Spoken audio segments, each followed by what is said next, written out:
Carlos Chaves Antero, meu tio, que tem uma larga experiência, de quem eu já aprendi muito nessa convivência familiar, das suas idas, né, profissionais. E também a pessoa que dá nome a esse auditório Antônio Carlos Chaves Antero. Seja bem-vindo. Sem mais delongas, lhe transmito a palavra. Eu queria fazer apenas mais uma menção ao conferencista de hoje. Como foi dito aí, ele foi presidente do Tribunal Regional do Trabalho. Eu queria fazer só um destaque, que como presidente do Tribunal Regional do Trabalho, da 7ª Região, lotado em Fortaleza, ele fez um trabalho que marcou época na Justiça do Trabalho. Uma coisa é analisar a Justiça do Trabalho, o Tribunal Regional do Trabalho, antes de sua gestão, e outra coisa é conhecê-lo hoje como ele está. Claro que as coisas não estão perfeitas, não estão bem acertadas, há muita coisa que se mudar ainda nas justiças em geral, particularmente a do trabalho.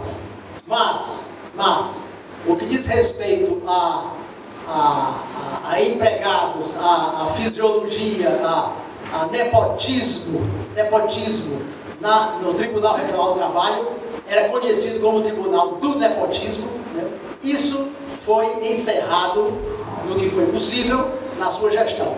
Então hoje os desembargadores, quando nos encontram, quando me encontram, dizem: olha, seu irmão foi o desembargador, o presidente do tribunal que marcou época. Uma coisa é o tribunal antes, outra coisa é o tribunal depois de sua gestão.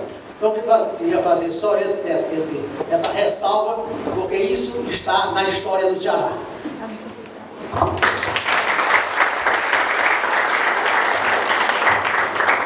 Senhoritas e senhores, nós estamos aqui a convite do professor Antônio Henrique, e o que o pai dele disse há pouco é verdade, que já me disseram várias vezes. Eu fui uma espécie de uma espécie de divisor de águas. Eu fiz isso que ele está dizendo aí, que eu lutei muito, e não foi brincadeira, porque vocês sabem que nepotismo é um negócio enraizado e que quem está mamando não quer largar, né? Não quer largar. Eu fui fazer isso e os ministros do Tribunal Superior do Trabalho perguntaram: como é que o senhor vai fazer isso? Eu disse: eu vou fazer na marra, é o jeito, agora é o jeito da marra. Se da marra, é da marra. Mas logo em seguida, 2 anos depois, veio a criação do Conselho Nacional de Justiça, que encampou toda essa temática, toda essa ideia de purificar a Justiça do Trabalho. Porque a Justiça do Trabalho era um ninho de compadrio, né? Só se empregava lá, era parente, sobrinho. Aliás, a palavra nepotismo vem daí, né? Nepos, de sobrinho, né? Lá no Vaticano, antes da Idade Média ou na Idade Média, era assim. Quem era sobrinho do Papa entrava no Vaticano, né? E ganhava dinheiro. Mas o Conselho Nacional de Justiça hoje tem normas estabelecidas para essa história de emprego, empregar, concurso, eles acabaram com isso tudo. Então, acabaram. Agora eu fui a vítima, né? Porque eu entrei sem Conselho Nacional de Justiça para me defender. Não tinha isso na época. Mas foi bom. Foi bom. Eu vou fazer uma menção que para o senhor entrar também foi já uma celeuma. Porque não queriam, pelo revezamento que existe no tribunal, permitir que o senhor assumisse a presidência. Exatamente. Então foi necessário recorrer à presidência da República. Foi necessário recorrer à Justiça Federal. À Justiça Federal, para uma intervenção no estado do Ceará. Porque a lei dizia que seria presidente quem não tivesse sido ainda, o mais antigo que não tivesse sido ainda presidente. E eu estava realmente enquadrado nessa situação. Mas estava tudo combinado já e tal, foi difícil. Eles procrastinaram, a eleição era para ser em abril, foi em junho. Tudo isso foi muito difícil. houve até matéria de jornal com relação a isso e tal, os jornalistas se preocuparam com isso. A Associação Nacional dos Magistrados do Trabalho também entrou nessa luta aí, nesse problema, para resolver isso. Mas foi indo e acabaram me engolindo, como o Zagallo, me engoliram. O que eu venho dizer aqui é alguma coisa da minha experiência na judicatura trabalhista, no judiciário trabalhista. Quando eu entrei na Justiça do Trabalho, entrei para o concurso, obviamente, mas eu já era professor da Faculdade de Direito, da UFC. Então eu juntei, evidentemente, como permitia e permite a Constituição, os dois empregos, as duas funções de magistrado e de magistério. Foi isso que foi feito por mim.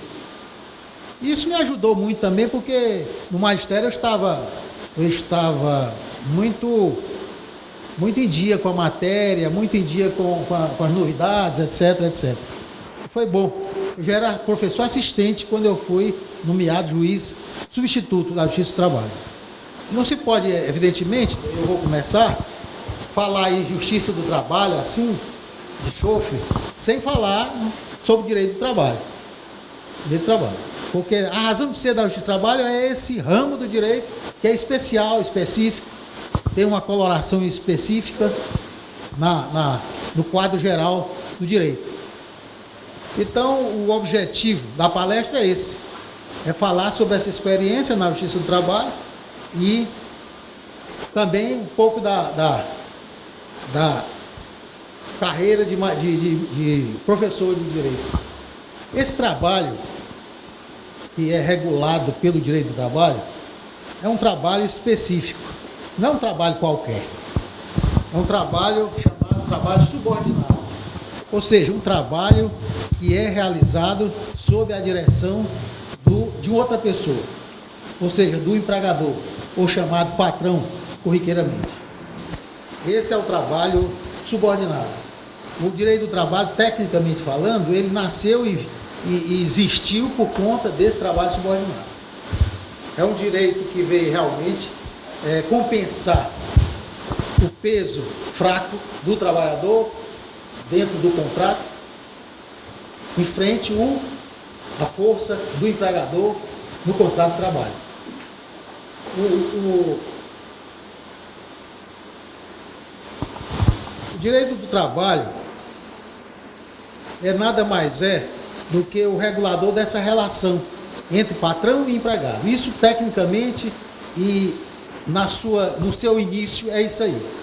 Embora que o direito do trabalho tenha também se expandido e dado assistência a determinadas pessoas ou determinados trabalhos que não são subordinados, como no caso do trabalhador avulso e no caso do processo de trabalho ao empreiteiro ou artífice, operário ou artífice, empreiteiro que é empreiteiro pequeno ou artífice. Esses podem reclamar, acionar a Justiça do Trabalho. A Justiça do Trabalho é competente para apreciar essas questões entre o pequeno empreiteiro e o artífice e aquelas pessoas que contratam o seu serviço.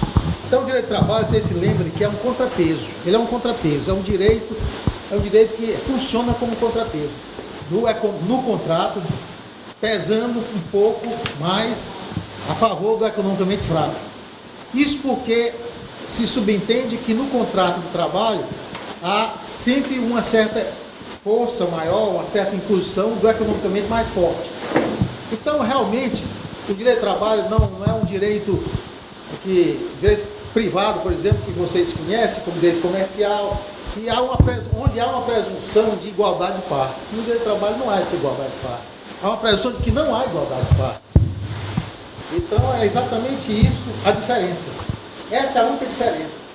Na verdade, quem não conhece vai dizer que o direito do trabalho é um direito protecionista. E é direito protecionista, mas em razão da fraqueza de uma das partes no contrato. E o contrato é o âmago, é o ponto central do direito do trabalho, é o contrato do trabalho, que é, na verdade, a relação de trabalho. Ou relação de emprego, como querem alguns. Relação de emprego, mas a relação de trabalho.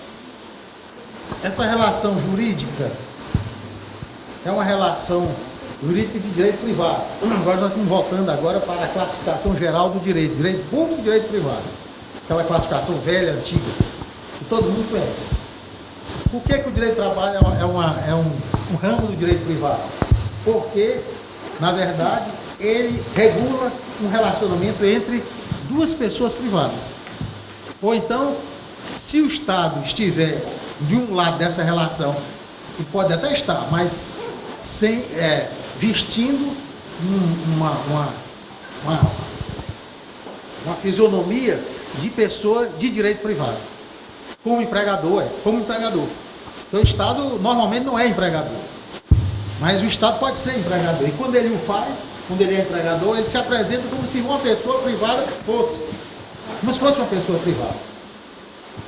Então, na verdade, o direito do trabalho é um direito privado, porque regula esse tipo de relacionamento. O direito privado sempre regula um direito entre pessoas privadas. Direito privado. Direito público, entre pessoas de direito público, é óbvio, ou então entre uma pessoa de direito público e uma pessoa de direito privado, quando essa pessoa de direito público aparece com o seu poder de soberania. Ou seja, travestido de Estado, vamos dizer assim, com a força estatal. Aí, na verdade, é o direito, aí essa relação é de direito público. Aí vem outras pessoas que dizem que o direito do trabalho é um direito privado, ou é um direito público, porque o que ele regula tem interesse, há um interesse muito grande do Estado no que ele regula, etc. Mas a classificação do direito, tecnicamente falando, não se rege por essa concepção de interesse maior, interesse menor. Tudo tem interesse para o Estado. O direito já é o direito civil, qualquer direito já é uma manifestação do Estado. É o próprio Estado. Então, o que caracteriza mesmo é a relação. Você tem que olhar para a relação regulada. O direito sempre regula uma relação entre pessoas. Ou entre pessoas, individualmente falando, ou entre pessoas coletivas, ou entre um indivíduo e toda a comunidade. Direito civil, por exemplo, direito de propriedade, por exemplo. O direito de propriedade é uma regulagem entre a minha pessoa, que sou proprietário, e todas as outras pessoas. Porque eu detenho a minha propriedade contra o interesse de todos. Aí é o direito civil. Mas todo direito é uma manifestação do Estado. É uma manifestação do Estado. As obrigações, todo contrato enseja obrigações. Obrigações de um lado e obrigações de outro. Não é? O direito e a obrigação são termos correlatos. Né? Não pode haver obrigação sem direito, nem muito menos direito sem obrigação. O direito do trabalho regula essa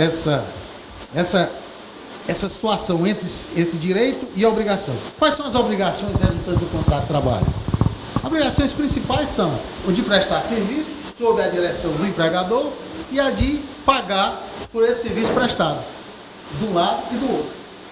A obrigação do empregador de pagar. Tem outras obrigações secundárias, atreladas a essas obrigações principais, mas o que interessa aqui são as obrigações principais. O direito do trabalho hoje, ele é bem fundamentado na própria Constituição Federal. Inclusive, a Constituição Federal tem muitas regras trabalhistas, propriamente ditas. Há até críticas sobre isso. No lugar de deixar as regras trabalhistas para a legislação ordinária, o constitucionalista criou logo de saída na própria Constituição regras trabalhistas. É um direito que não está mais assim, que tem suas raízes na Constituição, evidentemente, como qualquer direito tem suas raízes na Constituição. O direito do trabalho tem suas raízes expressa na própria Constituição Federal, que é uma fonte do direito do trabalho, a fonte heterônima, a principal das fontes, é a fonte de todos os ramos do direito, é a Constituição. A Constituição é a mãe de toda a ordem jurídica. E o direito do trabalho é apenas um ramo dessa ordem jurídica. É um ramo. Portanto, o direito do trabalho está ligado com os outros ramos da ordem jurídica por causa do seu caule, que é a Constituição. Quando se fala em justiça do trabalho, vem um problema, você imagina logo o problema dos conflitos. A justiça do trabalho apareceu por conta dos conflitos trabalhistas. Por conta dos conflitos trabalhistas. Era necessário resolver esses conflitos. E desde o início que essa justiça do trabalho ela persegue um objetivo, que é resolver esses conflitos da maneira mais equitativa possível, dando prevalência ao acordo, vamos dizer assim. Antigamente, os órgãos judicantes de primeira instância eram juntas de conciliação e julgamento. Quer dizer, enfrentava-se primeiro uma conciliação, era obrigatória essa tentativa de conciliação. Depois, se não conciliasse, as partes não conciliassem, é que se ia para o julgamento. Mas a conciliação era o intento principal. E ainda tem esse objetivo. Apesar da Constituição Federal, apesar do Constituinte, vamos dizer assim, de 1988, achar que devia haver, como havia uma representação classista, ou seja, uma representação das categorias econômicas e das classes trabalhadoras, nos órgãos judicantes da Justiça do Trabalho. Apesar disso, o Constituinte de 1988 resolveu tirar essa representação classista dos órgãos judicantes da Justiça do Trabalho e entregar tudo isso à magistratura comum, normal. Vamos dizer, togada, vamos dizer assim. Não sei se foi uma boa, mas há quem critique isso, né? Porque a Justiça do Trabalho era formada pelos juízes togados e por representantes de patrões e empregados. Tanto no primeiro grau, na Junta de Conciliação e Julgamento, como no segundo grau, nos tribunais do trabalho. Aí eram indicados esses representantes pelos sindicatos e escolhidos pelo presidente do tribunal. No TST, na cúpula maior, na cúpula máxima, vamos dizer assim, na última instância, era composto dos representantes de patrões e empregados. O que interessa para nós hoje é entender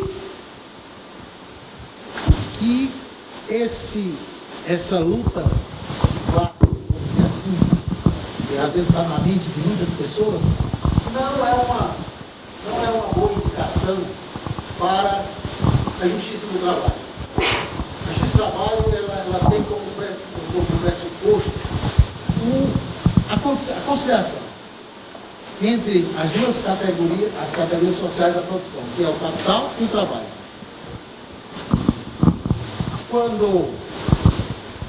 Quando isso acontece, quando essa luta se exacerba, fica difícil se fazer justiça. Porque aí vem a violência. A violência não leva à justiça alguma. Na verdade, ninguém pode obscurecer a ação dos trabalhadores nessas conquistas trabalhistas, mas também ninguém pode exacerbá-las. Porque o direito do trabalho deve ser uma preocupação primordial do Estado e não das próprias categorias da produção. O Estado tem interesse maior em que haja paz entre essas classes, entre essas categorias. Eu ia aproveitar, professor Antônio Carlos, a gente gostaria muito de escutar um pouco da sua experiência. Eu queria convidar o professor Francisco para compor a mesa e para a gente continuar um bate-papo e algumas indagações, questionamentos, inquietações. O senhor voltou às origens do direito, porque me parece que e essa é uma percepção, que é uma leitura sua, que a disputa, ela tende a acabar. Diminuir. Disputa não vai terminar, mas tende a diminuir. Mas tem que diminuir. Com luta, chega a lugar algum. Não se chega a lugar algum. Não tem. Então, a conciliação e o entendimento das partes é sempre um um melhor caminho, é a origem do direito. O mundo só melhorou depois que a Segunda Guerra Mundial acabou. Sim. Se continua, como é que mudar?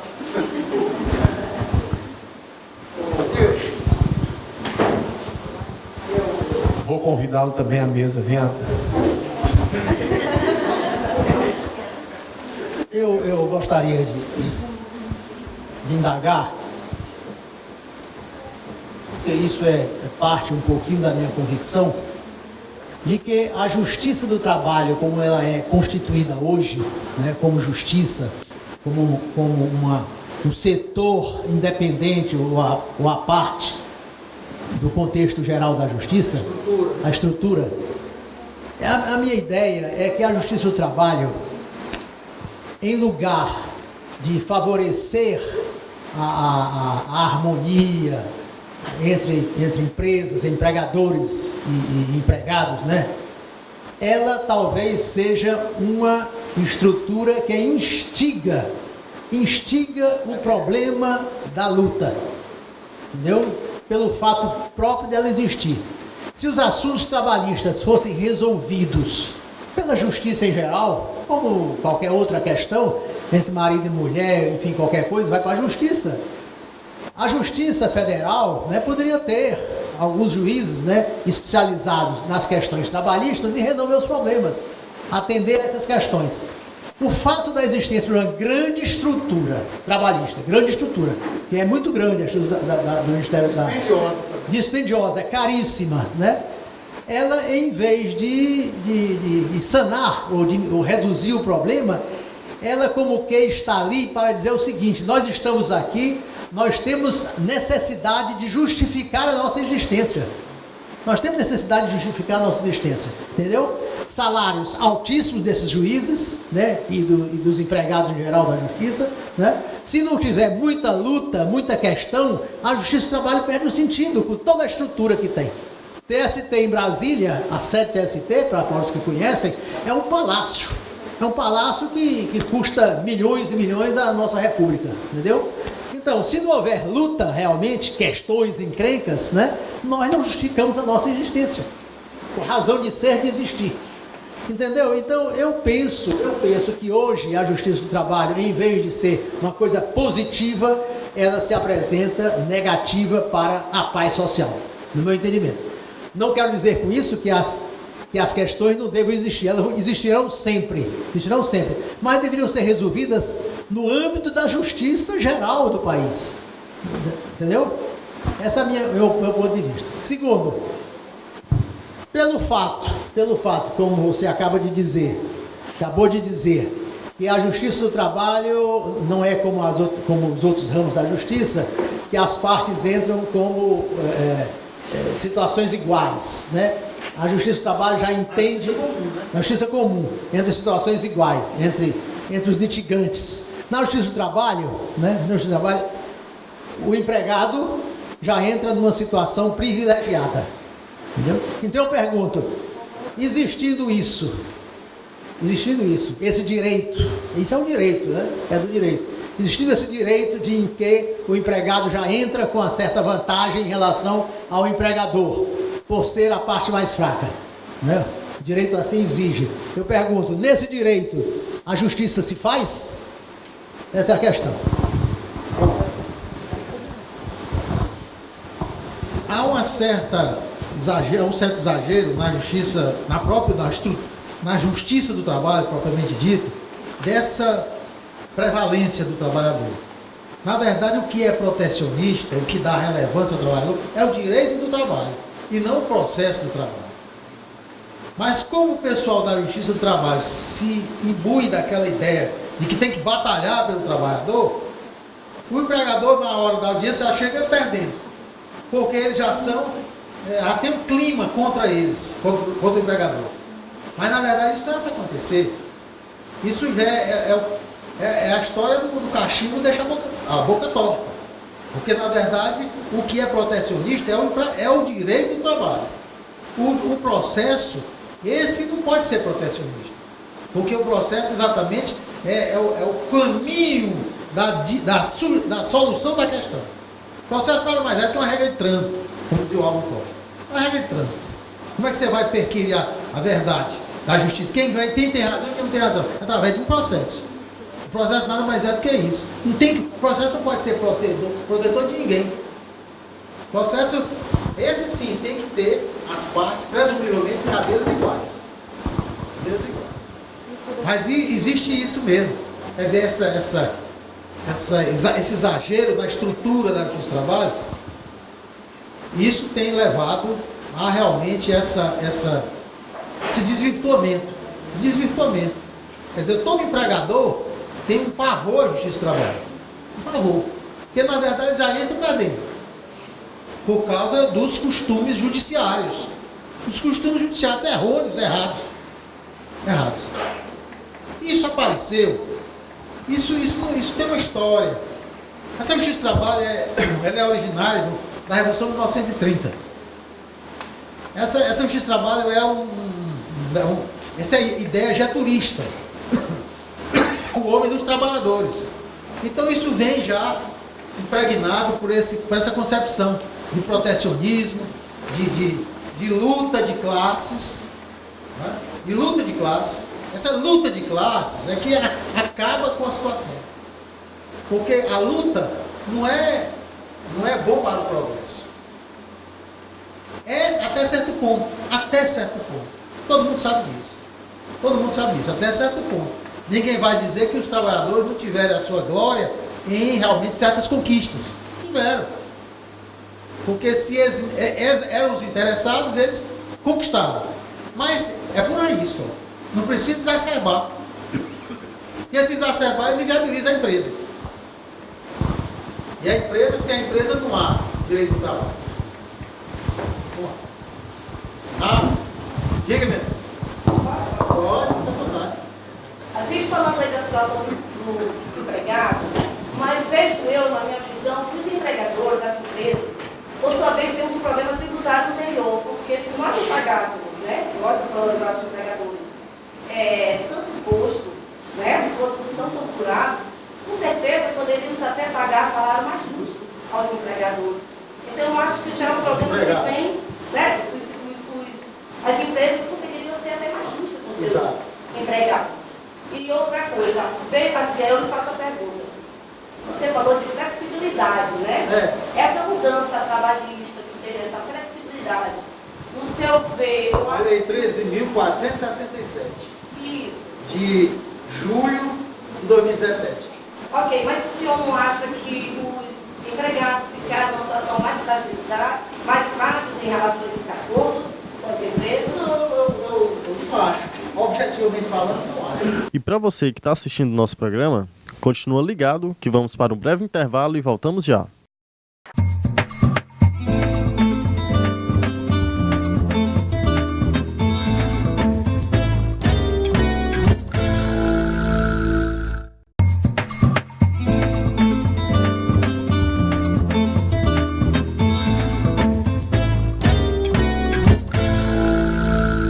Eu não acho que haja um enfraquecimento.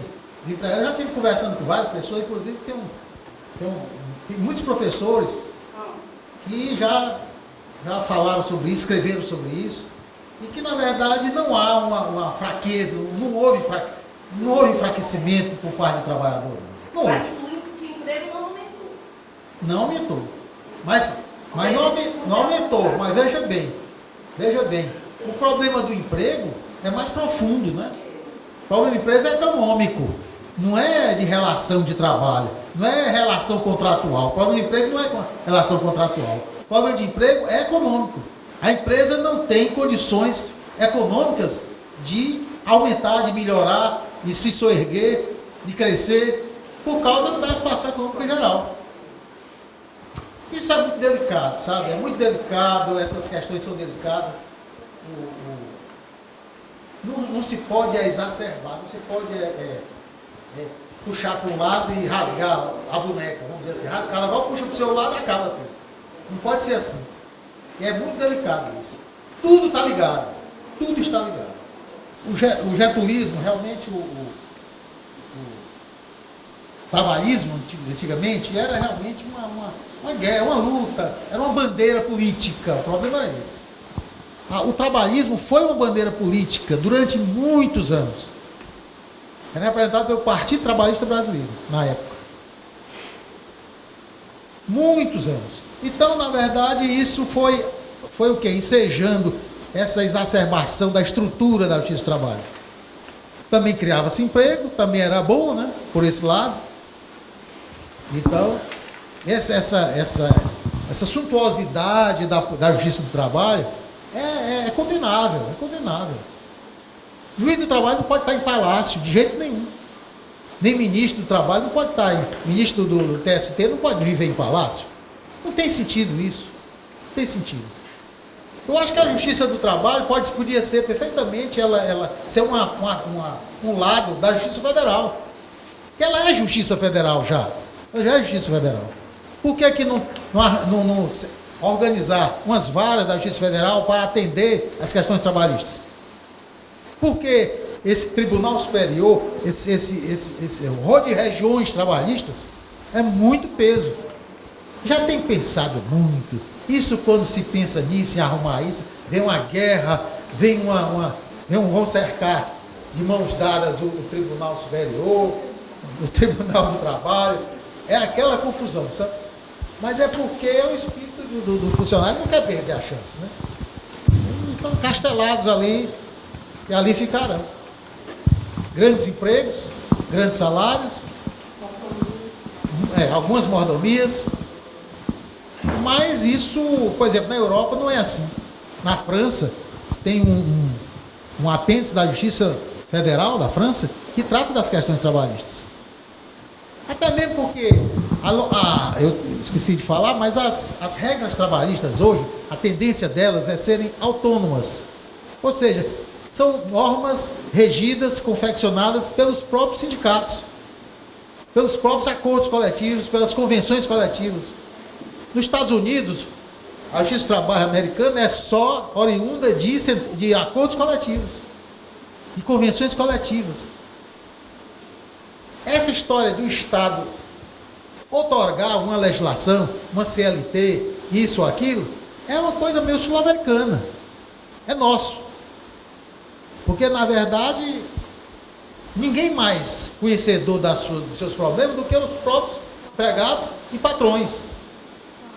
Agora, é preciso ter um pouco de condições de discutir, né? De resolver. Não pode ser uma bagunça, não pode ser na base da greve, da pancadaria, não pode. Isso foi no passado, né?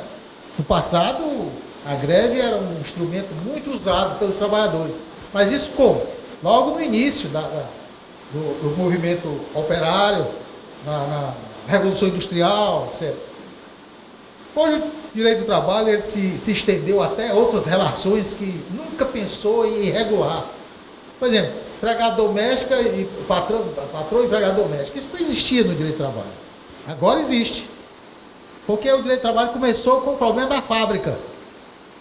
Depois que ele foi se estender para o comércio. Depois que ele foi se estender para outros casos.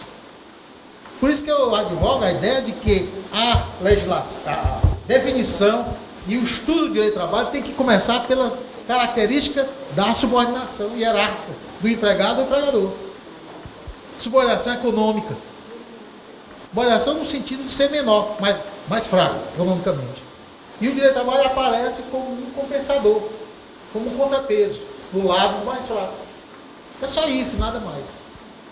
Por isso que ele pode se estender a A, B, a empregado doméstico, o que for. O que for. É uma questão delicada. Precisa ter muito cuidado, não pode ser isso objeto de meio de vida espúrio de certos advogados, como existem, né? Porque trata com gente, com pessoas, com empresas muito sensíveis, muito sensíveis. Conheço pessoas pequenos empresários, que fecharam as portas por conta dessas coisas, desses exageros. E também por conta desse fanatismo também, dos chamados xiitas, né? Lá da Justiça do Trabalho, que existem também. As associações dos juízes do trabalho são muito exageradas. trabalham, vivem como se fosse um partido político. Não é bem assim, não era para ser assim. Se eu for dizer isso, eu sou voto vencido. Porque o negócio é conquistar, contanto que corra dinheiro. Mas não é assim. Se você olhar a coisa de maneira de maneira geral, você tem que ver o conjunto. Não pode ver só uma parte, os interesses de uma parte. É o conjunto. O Estado nada mais é do que uma tentativa de equilibrar a sociedade. De equilibrar o conjunto, equilibrar a sociedade inteira. É uma tentativa disso. O Estado só existe para isso, nada mais. Quer perguntar alguma coisa? Nossa. Só, doutor Antônio, dentro dessa perspectiva, principalmente de 2017, onde houve essa questão da flexibilização, eu não sou professor de Direito do Trabalho, sou professor de Direito Civil e Processual Civil e Direito Ambiental. Tá na onda, né? Dentro dessa proposta, eu acho que a Justiça do Trabalho ela tem a sua contribuição, né? Dentro dessa, eu acho que inclusive se vence essa perspectiva de protecionismo quando se apresenta a 13.467 numa perspectiva de dinamizar as relações de trabalho. Inclusive, aqui na direção a gente tem tido alguns entraves nessa proposta de contribuição no processo de construção. Eu acho que o grande problema, e aí é uma visão minha, eu não sou especialista da área do trabalho, mas um grande problema, muitas vezes, é porque também as empresas não se preveem, não têm uma prevenção do processo de proteção, tanto no que diz respeito ao empregador, quanto no que diz respeito ao empregado, né?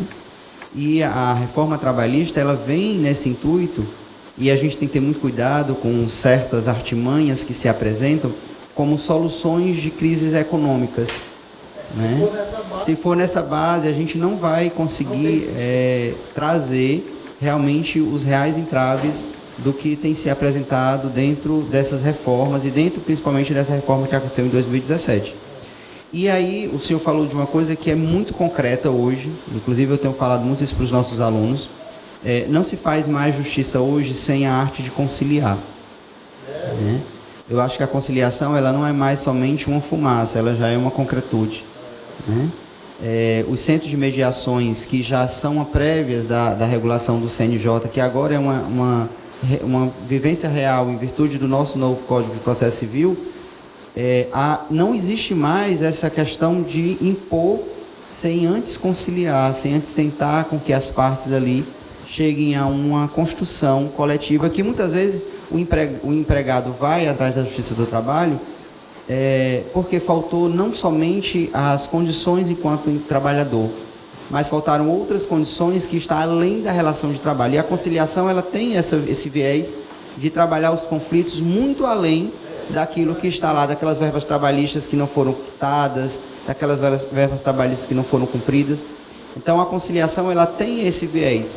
E aí, dentro da sua experiência, doutor Antônio, eu queria muito que o senhor trouxesse um caso concreto de como é que, mesmo estando nos primórdios, nos inícios, hoje a gente tem a conciliação como algo concreto, o SEJUS, que é concreto nas unidades judiciárias, mas como é que o senhor encarava, como presidente, como juiz, essa questão da conciliação dentro da Justiça do Trabalho, na sua visão, antes dessas construções que nós temos hoje? Eu sempre fui um lutador em prol da conciliação. Eu sempre lutei, demorei muito em encerrar uma audiência atrás de uma conciliação. Às vezes, por pouco mais ou nada, se faz uma conciliação. Às vezes não se faz uma conciliação por preconceito. Isso aí, tem livros de anedotas na Justiça do Trabalho dessa história de audiência trabalhista. Os juízes mais antigos, Osmundo Pontes, esse pessoal, tem coisa do arco da velha aí. Porque bastava um gesto a mais, um gesto a menos para se conseguir ou não conseguir uma conciliação. Eu me lembro que numa conciliação, numa audiência, no tempo do doutor Osmundo Pontes, que ele gostava muito de conversar e tal, ele tentando a conciliação, ele era um conciliador também, e o seguinte. Aí quando o empregador chegou e disse, aí pegou um monte de dinheiro, naquele tempo se usava muito dinheiro, né? Vivo. Isso foi na década de 40. Um monte de dinheiro botou em cima da mesa. Pois tá bom, eu pago esse cara se ficar resolvido assim. Aí o empregado assim, tá, assim eu faço. Aí o doutor Osmond dizia, tá vendo? Tem que mostrar o dinheiro ao homem, Sem mostrar o dinheiro ao homem não se faz acordo. Ele dizia isso.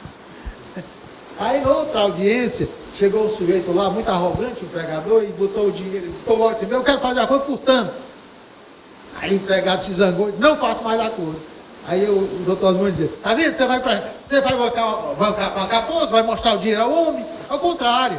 Não se deve, tem que ser humilde. Se mostrar o dinheiro ao homem, não se faz acordo. Tem essas coisas aí, tem muita história dessas questões, dessas audiências antigas. Mas hoje em dia, como você diz, o Código de Processo herdou do Código de Processo da CLT esse intuito de acordo. Hoje, na justiça comum, existe uma tendência muito forte de se fazer o acordo antes de dar a sentença, antes de procurar dar a sentença. Isso é muito importante. E o Conselho Nacional de Justiça tem incentivado demais isso aí. Demais. Fala, pode falar.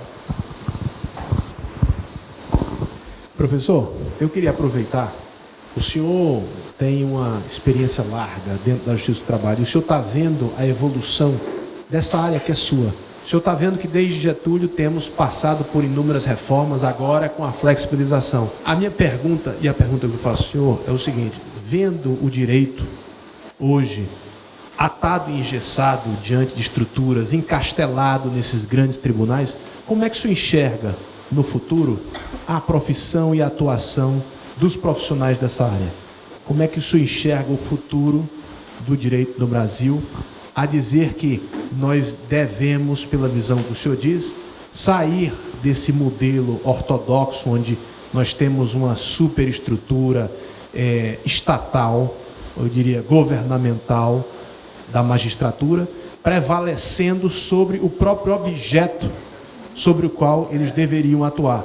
Como é que o senhor enxerga a atuação desse profissional e dessa tendência conciliatória para que haja e sobreviva o binômio empresa, força de trabalho, trabalho, empresa, sem um não existe o outro? Isso aí só pode acabar com a visão diferente, nossa visão sendo a nossa visão diferente. Nos Estados Unidos, nesses países mais modernos, mais modernos, enfim, não se gasta mais dinheiro em resolver a briga do que com a própria briga, né? Aqui nós latinos, aqui nós somos muito cheios de salamaleco, vamos dizer assim. Eu acho que devia ser mais objetivos, mais prático. O profissional do direito tem que ser um homem prático, um homem simples e um homem técnico. Deve ser técnico. Ele vai aplicar o direito da melhor maneira possível. E não criar um clima de luta, de procrastinação, ou vamos dizer, aí vem a corrupção também, né? Aí vem a corrupção. Mas o nosso problema é a nossa mentalidade. Não se resolve esse problema sem mudar a mentalidade. Sempre foi assim. A terra dos bacharéis, né? O país dos bacharéis. O Brasil foi o país dos bacharéis durante muitos anos. Depois foi que apareceram as carreiras técnicas, foi amainando isso. Foi diferente. Os engenheiros apareceram, os médicos apareceram, por aí vai. Professor, hoje a gente percebe, e eu queria saber essa relação e sua visão histórica disso, a gente percebe que os tribunais, sobretudo o Supremo Tribunal Federal, está o tempo inteiro em evidência. Eles são mídia todos os dias e eles ocupam uma posição de destaque, inclusive dando ensejo para uma característica eleitoral, né? Como é que o senhor percebe? Isso acontecia antes? Quando eu era estudante, quando se falava no Supremo Tribunal Federal, se respeitava e não tinha mídia para esse pessoal. Não existia essa mídia, não existia essa publicidade. Não existia isso. Era o ministro Discrição. Eram discretos. Eram sérios, mas discretos, porém discretos. Hoje é mais uma propaganda. Hoje tem mais propaganda. Ministro tal, ministro qual é do lado tal. Ministro é do outro lado. Então, não existia isso. Não existia. Hoje os ministros são menos respeitados do que no passado. Os ministros. De modo geral. Porque todos são matizados com uma característica, com uma tendência política ou não. Mas banalizou um pouco. Banalizou. A justiça foi banalizada. A figura da imparcialidade da Suprema Corte diminuiu. Tudo eles levam para o Poder Judiciário. Qualquer problema político, eles judicializam. Eles levam para o Supremo, levam não sei para onde. Tudo é no Poder Judiciário. Não querem mais resolver nada politicamente. Nada. Então, eu acho que o Poder Legislativo, como baixou muito o nível, essa é a palavra, então é também a causa dessa judicialização dos problemas. Tudo é judicializado. Né? E não pode ser assim. O judiciário não pode tomar o lugar do Poder Legislativo e estar manobrando aqui e acolá, fazendo legislação. Não existe isso. Nunca existiu. E a função dele não é essa. É resolver questão, só isso. Mas tudo é uma questão para o judiciário resolver. Isso não é assim. Devia ter uma peneira, vamos dizer assim, no Poder Judiciário para cortar essas questões que não lhe dizem respeito. E não poderiam evoluir. Okay. Corta logo da entrada. Essa não é o caso. Professor, nós gostaríamos de agradecer. O nosso horário está chegando ao fim. Muito obrigado. Gostaria de entregar esse certificado e agradecê-lo a disponibilidade de estar aqui conversando e compartilhando essa experiência e essa vivência conosco. Essa é uma pequena lembrança de toda a comissão que organizou o nosso congresso.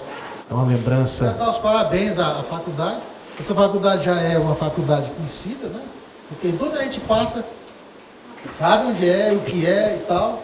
É uma faculdade que já está se impondo, vamos dizer assim. Sim. Apesar de ser nova, né?